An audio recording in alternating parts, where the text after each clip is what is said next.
Okay, well, good evening to you all. You've got far more patience as students than I ever had. I don't think I would have waited for someone to arrive an hour and 15 minutes late, so thanks for staying. I don't know how much you know about the work that I do, so I'll summarize the kind of work I do and how I got into it, and then talk about a couple of the areas that I work in. I would start by saying I'm not a political activist, I'm not a human rights activist. I do the work that I do because I'm a lawyer. And whilst I may agree with some of my clients' political ideologies, I don't adopt their ideologies in the work that I do. And I think that's very important to remember as lawyers, that you fight a case, you don't fight a cause.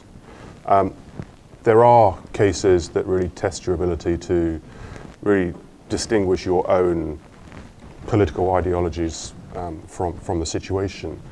And you can become quite passionate about what you do, but you have to always retain a certain level of independence from your clients so that you can offer them the best advice possible.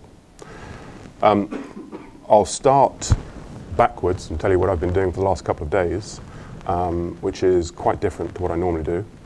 I've just been to Panama for the last 3 days. As exciting as that may sound, I've been in what I think is known as one of the worst prisons in the world for the last couple of days in Panama, to meet a client who is a diplomat who was arrested in transit between Bahamas and St. Kitts, arrested on a Canadian arrest warrant. That may not sound particularly interesting, and it may not sound like the kind of work that I normally do, but this is an individual who was appointed by George Bush as an advisor on defense policy.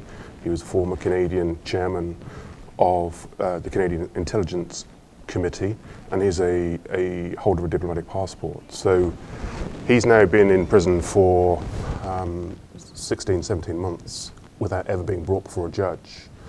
And for a diplomat, that's quite a challenge. And when you go into La Jolla prison in Panama and you see the conditions there, perhaps you see why he wanted me to go down and meet him and try and get him out, because that's arguably what I specialize in getting people out of sticky situations.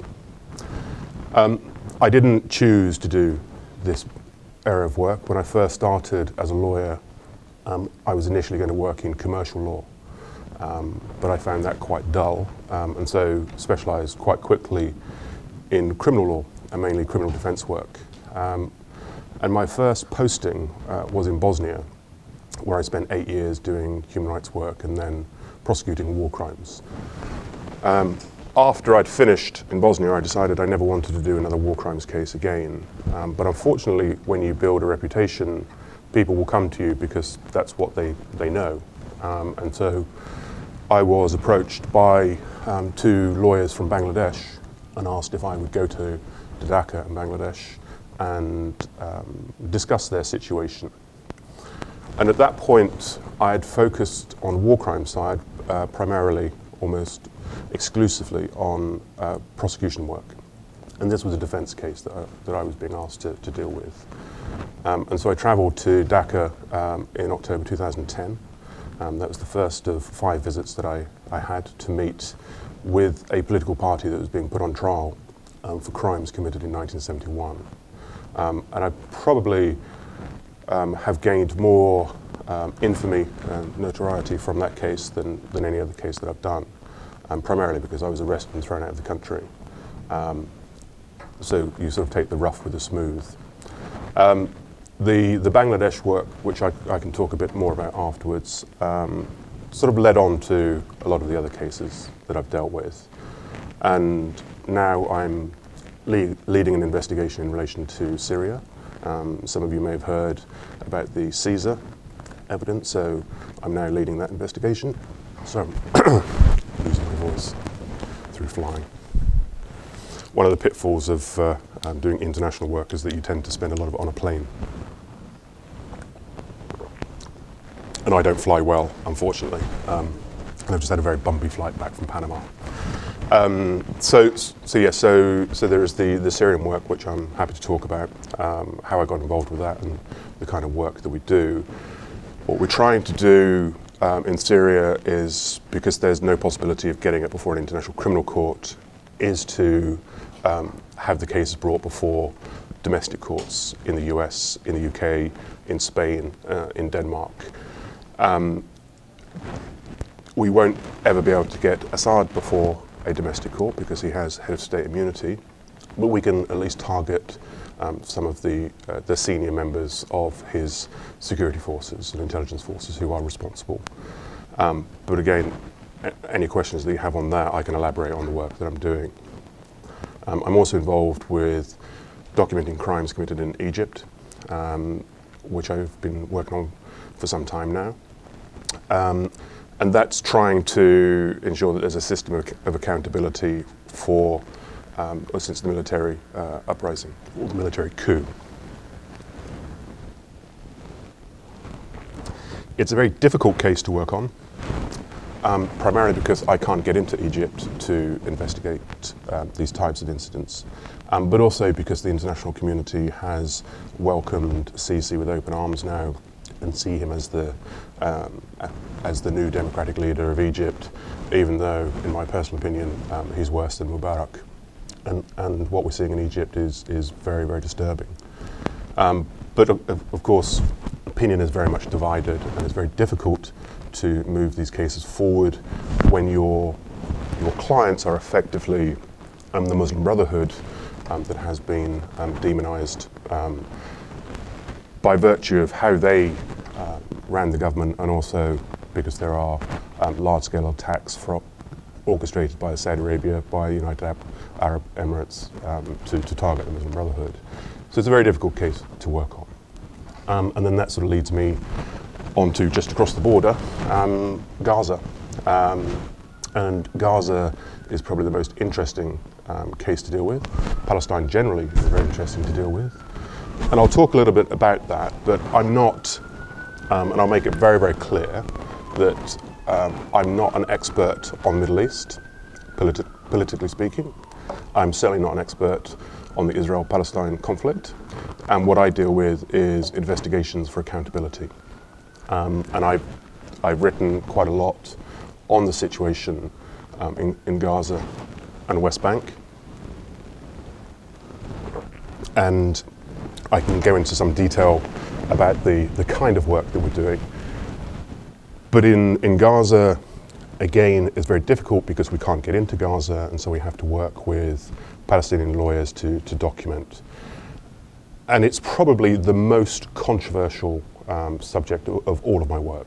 And it's the one that divides opinion, and I can tell you that whenever I write an article on Al Jazeera about Palestine, there are several hundred comments within about 10 minutes, and they are crazy from both sides, because people have very, very strong emotions about the situation in Palestine. And so it's very difficult to deal with that sensibly, and it's very difficult to talk about accountability as far as Palestine is concerned, particularly now. What I have been involved with, and it's trying to show that in the recent incursion, that large-scale crimes were committed against civilians. Over 2,100 civilians were killed. There were over 60 killed on the Israeli side, but that includes military personnel as well as civilians, and one foreign national who was killed. And it's important when we talk about the situation in Gaza, because of how politically sensitive it is, that whenever we talk about accountability, we have to say there has to be accountability on both sides. We're not just saying, as some would like, the Israeli administration should be taken to the International Criminal Court and prosecuted. And on the other side, we're not just saying that Hamas should be prosecuted because of crimes that they've committed. And we cannot, and we should not be afraid of saying that both sides have committed crimes during this war and previously. I was, just a few weeks ago, invited to speak at a conference in Tunisia by the president of Tunisia. I was not previously aware of the very close connection that Tunisia has had with Palestine. That demonstrates my ignorance of history and politics. But I was made aware, and I happened to be in Tunisia when there was a very important anniversary, which I learned about the 1st of October. But what was particularly interesting was that there were individuals talking from a legal perspective, but also a political perspective. So there were members of Parliament from the UK.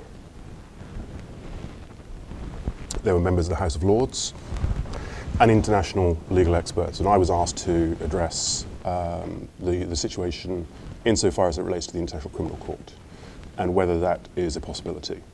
And I'm generally quite critical of the International Criminal Court. I think in theory it's a very worthwhile institution, and it's something that there should be universal acceptance, but unfortunately in practice it's very bad.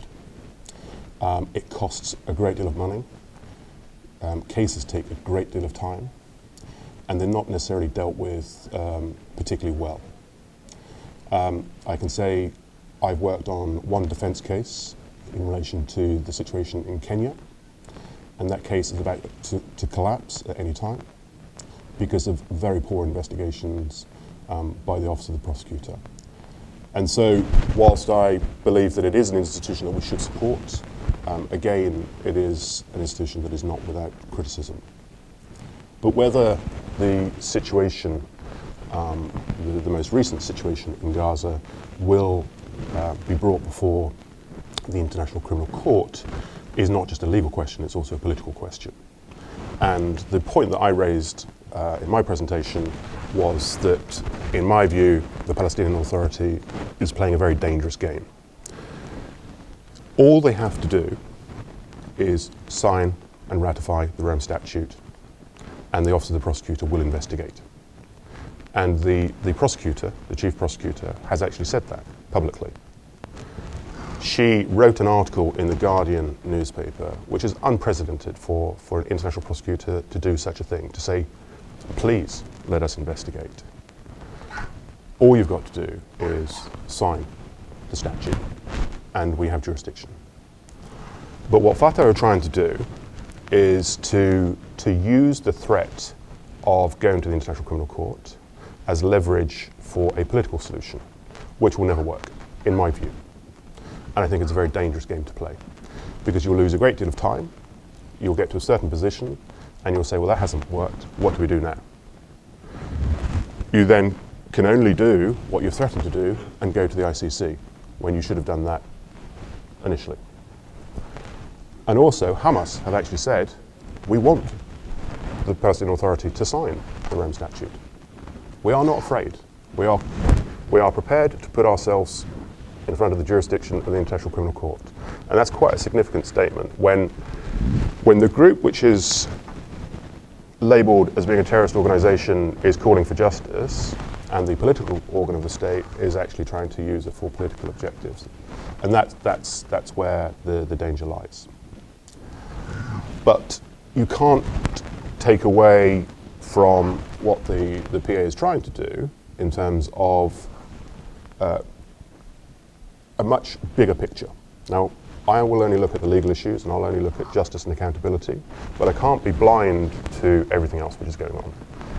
And the fact that there is an unlawful occupation, the fact that Gaza is technically one of the largest prison camps in the world, that there's no way in or out.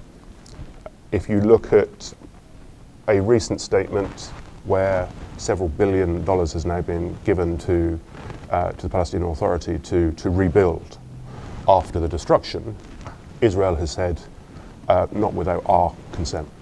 Nothing will go in and out without our consent.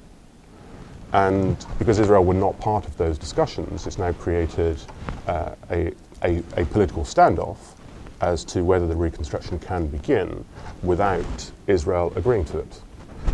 And that's where I move from the legal arguments to the political arguments, and that's where I have a great deal of problem in understanding the situation.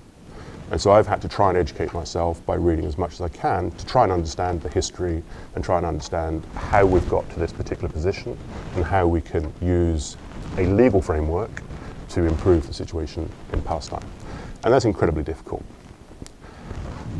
So the work that I do is advising groups who in turn advise the Palestinian Authority on the International Criminal Court, to start with, but also looking at how cases can be brought in the national jurisdiction. Also looking at administrative detention cases where there are literally hundreds of individuals who are in administrative detention with no recourse to a judicial process.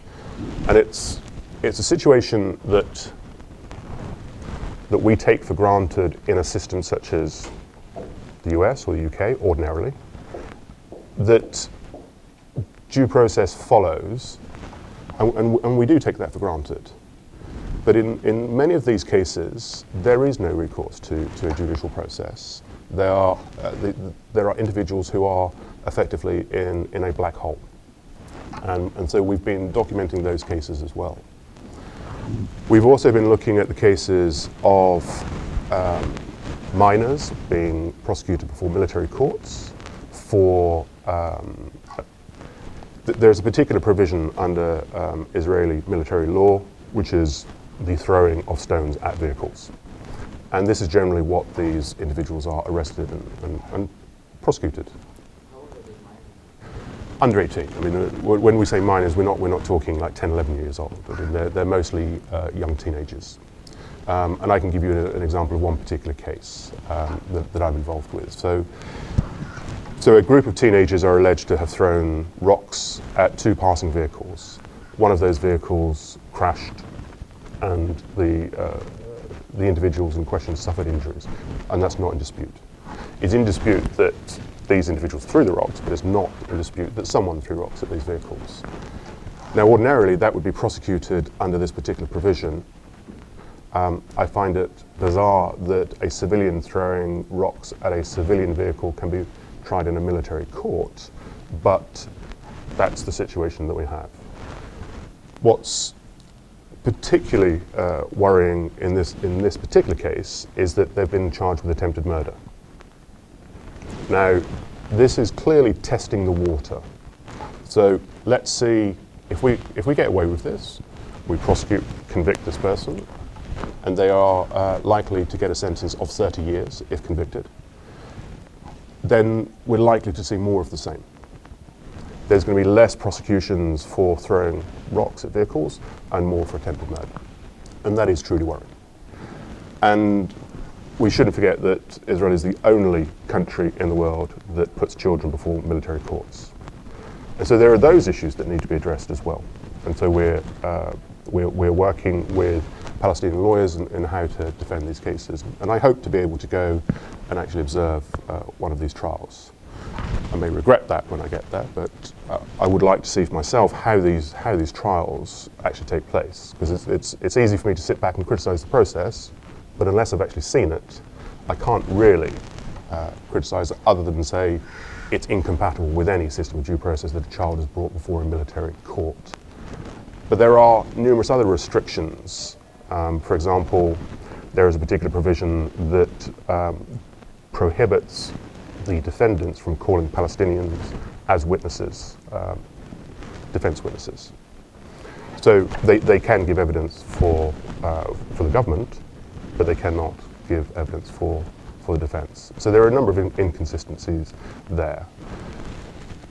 And that's another area that we've been working on. But probably the most important area that we work on is trying to train Palestinian lawyers on how to document cases of enforced disappearance, of allegations of war crimes and crimes against humanity, and getting them to actually understand what these offences actually mean and how you go about investigating that and how you go about putting a case together, because these are very complex investigations. So that's one of the areas that we're working now. But as I said, in the absence of an international criminal investigation, the question is often raised, well, how can you establish a process of accountability before national courts? And so there are a number of different areas that we're focusing on. For example, there are a number of British nationals or dual nationals, dual British Israeli nationals who have joined the IDF and have taken part in the recent incursion. And the question is, can they be held accountable before a British court? And the short answer to that is yes, they can. You obviously have to establish that they've committed a war crime. You can't just prosecute them for being a member, although there is a law from, I think, 1895 in the United Kingdom that makes it a criminal offence to actually join a foreign army and fight overseas. That's never been used, but it's being looked at now as to whether cases could be brought against British nationals joining the IDF. But also the other thing that is being looked at now is there are a number of companies in the United Kingdom that advertise for young men to join the IDF, and that their families will be relocated to Israel and they'll be looked after. And so there's a question of whether those organisations should be able to do that, and whether there are any legal consequences. You know, I can't give you an answer to that yet because it hasn't been tested before a court, but it is being looked at. In terms of the 1895 law, there is one member of Parliament who's probably more famous for Palestine than he is for the UK, George Galloway, who is putting that before Parliament, raising that as a question as to whether this law can be applied to individuals joining the IDF. And it's raised an interesting debate both in political and legal circles in the UK now. One of the areas of focus of a particular unit within our Metropolitan Police, which is called SO15, which is a counter-terrorism and war crimes investigative body, a lot of emphasis has been put on investigating those British nationals who have joined Daesh, Islamic State, and prosecuting them in the United Kingdom when they return. And so the question is now being raised, well, can you then, by the same token and by the same provisions, prosecute British nationals for fighting with the IDF? Now, obviously, the IDF and the Islamic State are not quite the same. There's a mountain of difference between the two. But if they're committing crimes, then they can still be prosecuted. But there is also a provision that permits for the prosecution of a British national for having committed a crime abroad. And it's just our regular criminal legislation. They can be prosecuted for that. So, for example, there was a very famous case about 30 years ago where a British national had had killed a person, I believe in Ghana. And in Ghana, under the laws in force, he could have only been prosecuted for, I believe it was possession of a firearm, not for the actual act itself. He was claiming it was self-defense, but when he returned to the United Kingdom 30 years later, he was arrested, charged and prosecuted with murder and convicted. So there are laws in place to deal with this. And then the final strand is something which is not recognised so much in the United States, but a lot of European countries recognise it, and that's universal jurisdiction. There are certain types of offences that are so offensive that even if they are committed outside of the jurisdiction, they can still be brought before a British court. So in relation to the Caesar case that I mentioned in Syria, we are now hoping to bring that before a British court. And the same can be said for cases relating to Gaza, providing that the evidence is there. And there was a decision made just last week where one of the main stumbling blocks to bringing a case of this kind before a British court was always the concept of state immunity. So if you're bringing a case against a leading member of the government and that person is still in government, can you bring a case against them, or can they rely on state immunity? And there's a very interesting case involving the Prince of Bahrain. And he's alleged to have, by virtue of his position, been responsible for torture during the 2011 uprising. He was in the United Kingdom. There is a Bahraini who had sought asylum in the United Kingdom, and he had made an allegation against the Crown Prince, an allegation of torture. And he made it at a time when he knew that the Prince was visiting the United Kingdom during the London Olympics. And our Crown Prosecution Service, the equivalent to your district attorney, had decided that they couldn't issue an arrest warrant because he held state immunity. They didn't ask the Prince whether he wanted to claim immunity. They just decided, in my mind, arbitrarily that they couldn't do anything. And so he was allowed to return.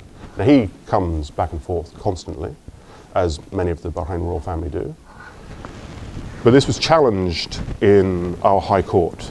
And last week, our High Court issued a decision saying that the Crown Prosecution Service was wrong and he's not entitled to rely on diplomatic immunity. And again, if the evidence is there, he can be prosecuted now for acts of torture, even though they occurred in Bahrain. And the victim is not British, and the defendant is not British. Under US law, there are limitations that you would need to have a connection to the United States, either by virtue of the victim. So for our Syrian cases, what we were trying to identify is whether we have victims who are dual nationals, whether they have a connection to the United States. Then we can have cases investigated before US courts. So as you can see, the work on Israel and Gaza is a multi-pronged approach. And what I would say also, a lot of the work that I do is, to put it bluntly, making a lot of noise, because you have to highlight a problem. People will not want to confront an issue unless it's forced down their throat, effectively. And so a lot of what we do is, I think I've been called a number of different things, but a lobbyist is the one that comes out the most. Like, I should be ashamed of that. I think I'm proud of that, because that means I'm doing my job properly. I probably speak on TV more than most lawyers, and certainly more than most barristers in the United Kingdom do. But again, the type of work that I do require me to do that. And going back to, shall we say, the case that started it all, Bangladesh. And Bangladesh is probably one of the worst examples of a judicial system that I've ever seen. And I've seen some quite bad systems, but this particular system is probably the worst. Now, I may say that because I'm on the defense rather than prosecution, but what I was required to do, so I was hired by these political leaders from a party that I'd never heard of before, about a war that occurred in the year of my birth. And the intention was for me, as a war crimes expert, to actually defend them before the court. And this is a common law system. Bangladesh inherited the English legal system, as did you. And so my role was to act as their trial counsel. That was until I was arrested and thrown out of the country. And so then and then blacklisted. Our entire team from London is blacklisted. We're not allowed to go to Bangladesh. It's not the only country I'm not allowed to go to, but it was the first country that I was barred from. I was actually told by an American lawyer that you can never really aspire to the accolade of being an international lawyer until you've been arrested and thrown out of a country and reported to your professional governing body for misconduct. And I can say in relation to Bangladesh, both has happened. So what we had to do in Bangladesh was to try and highlight some of the deficiencies in the system and try to show how it was a political process. And that involved visiting the United Nations, briefing the United Nations, briefing the State Department here, briefing my own government, the European Parliament, and various institutions who are responsible for working with the Bangladesh government to put pressure on them to change the system. And what I would say about my clients, and they're all charged with war crimes, crimes against humanity and genocide from 1971, in a conflict which is probably one of the worst in history.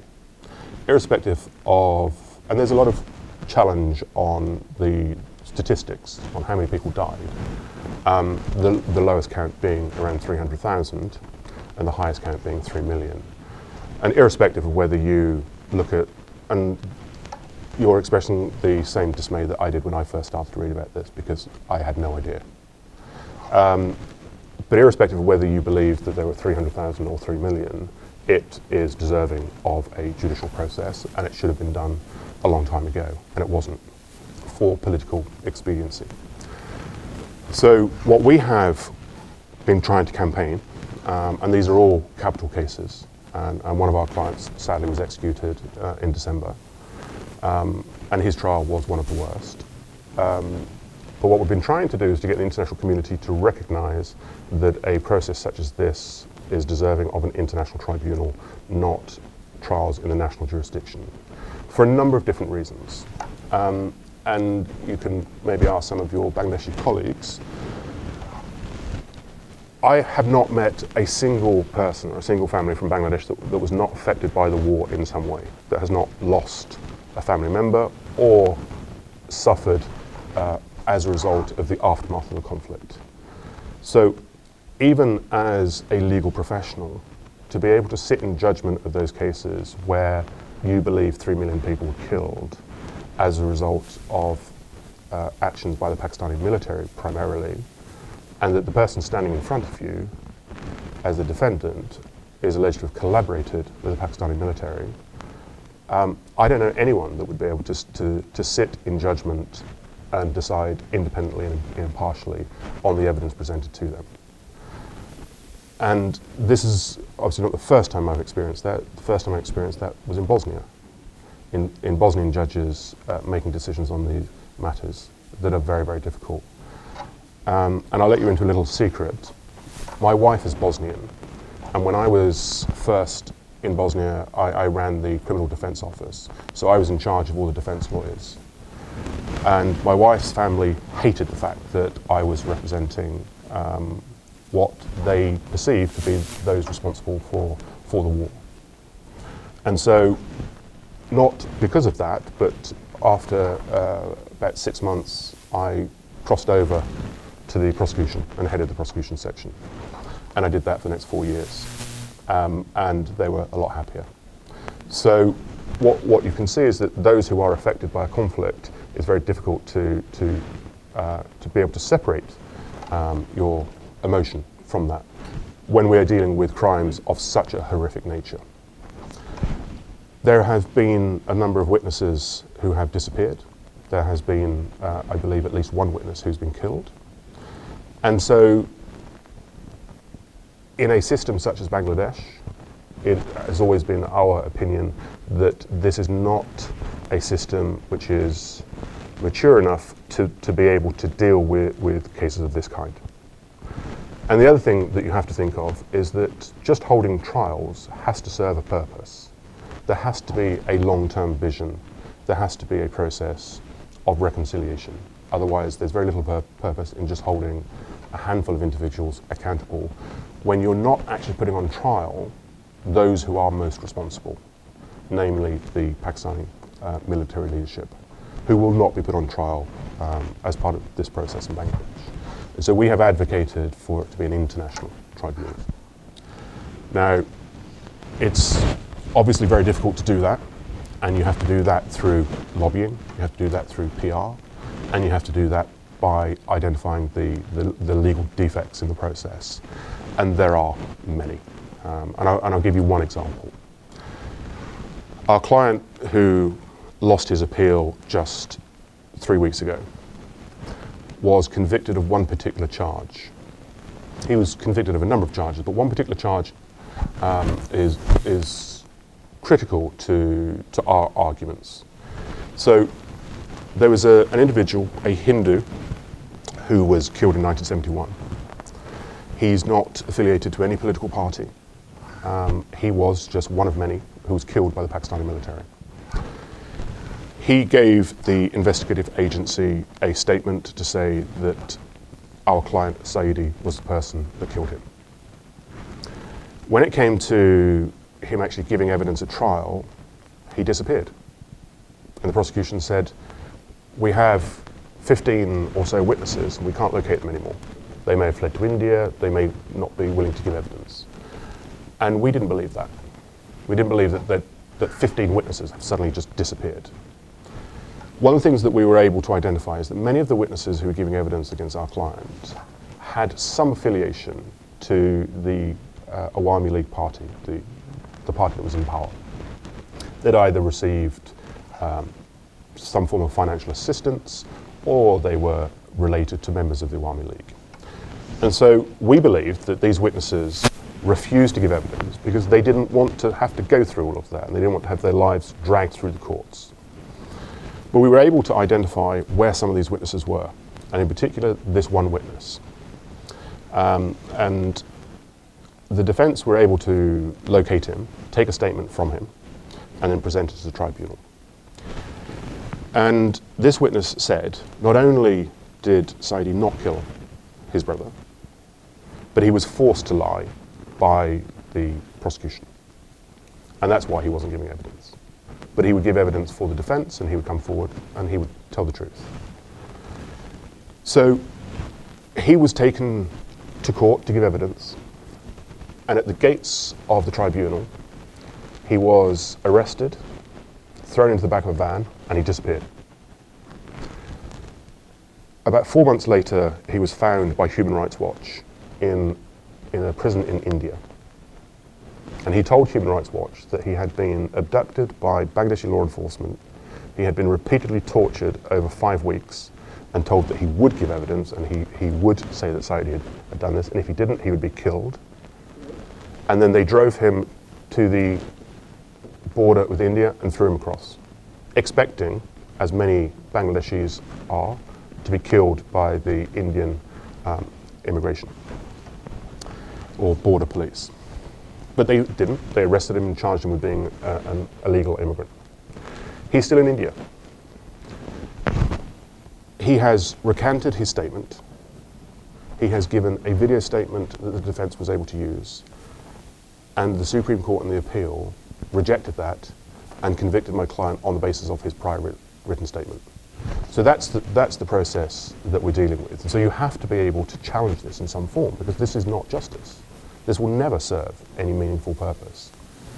And so when criticisms come for representing people who are accused of the most awful crimes, you have to be able to look at the process and say, look, is this a process that stands up to scrutiny?